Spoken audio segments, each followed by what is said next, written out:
നമ്മൾ അപ്രന്റൈസ് രജിസ്ട്രേഷൻ ചെയ്ത ആളുകൾക്ക് വയർമാൻ എക്സാമിന് രജിസ്റ്റർ ചെയ്യാം.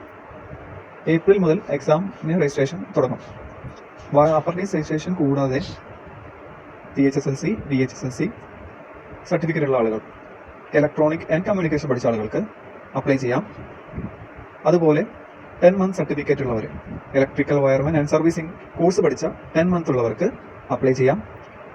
ഏതെങ്കിലും educational programme IIP, CDTP, in government polytechnic college, engineering college, എവിടെന്നെങ്കിലും ഒരു 10 മാസത്തെ certificate course electrical wiring and service പഠിച്ചവർക്ക് അപേക്ഷിക്കാവുന്നതാണ്.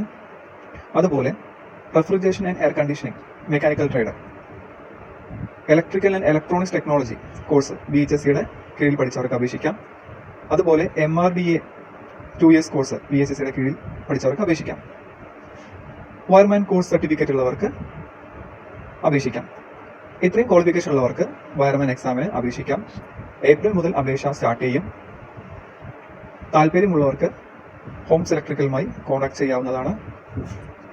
അതിൻ്റെ ഡീറ്റെയിൽസ് നമ്മൾ ഈ വീഡിയോടൊപ്പം ചേർത്തിട്ടുണ്ട്. ഹോംസ് ഇലക്ട്രിക്കൽ യൂട്യൂബ് ചാനലുണ്ട്. അതിൽ പ്ലേലിസ്റ്റിൽ പോയി കഴിഞ്ഞാൽ ഓരോ ലൈസൻസിനെ കുറിച്ചിട്ടും പറയുന്നുണ്ട്. അത് നിങ്ങൾക്ക് നോക്കിയാൽ മനസ്സിലാക്കാം. അപ്പോൾ പലരുടെ സംശയമാണ് VHSC, THSC ഒക്കെ പഠിച്ചാൽ അപേക്ഷിക്കാൻ പറ്റുമോ എന്നുള്ള പലരുടെയും സംശയമുണ്ട് വയർമാൻ എക്സാമിന്. അപ്പോൾ ഇതിൽ നമ്മൾ പറയുന്ന മിനിമം ക്വാളിഫിക്കേഷൻ ഉള്ള എല്ലാവർക്കും അപേക്ഷിക്കാം. അപേക്ഷിക്കാൻ താല്പര്യമുള്ളവർക്കും ക്ലാസ്സുകൾക്കും ഹോംസ് ഇലക്ട്രിക്കലിനെ ബന്ധപ്പെടാവുന്നതാണ്. കോൺടാക്ട് നമ്പർ ഇതിൽ കൊടുത്തിട്ടുണ്ട്. അതുപോലെ എല്ലാവിധ ലൈസൻസിനെ കുറിച്ചും യൂട്യൂബ് ചാനലിൽ നമ്മൾ കൊടുത്തിട്ടുണ്ട്. താല്പര്യമുള്ളവർ ബന്ധപ്പെടുക. ആളുകളിലേക്ക് ഷെയർ ചെയ്യുക. കൂടുതൽ ആളുകൾക്ക് ഉപകാരപ്പെട്ടേക്കാം.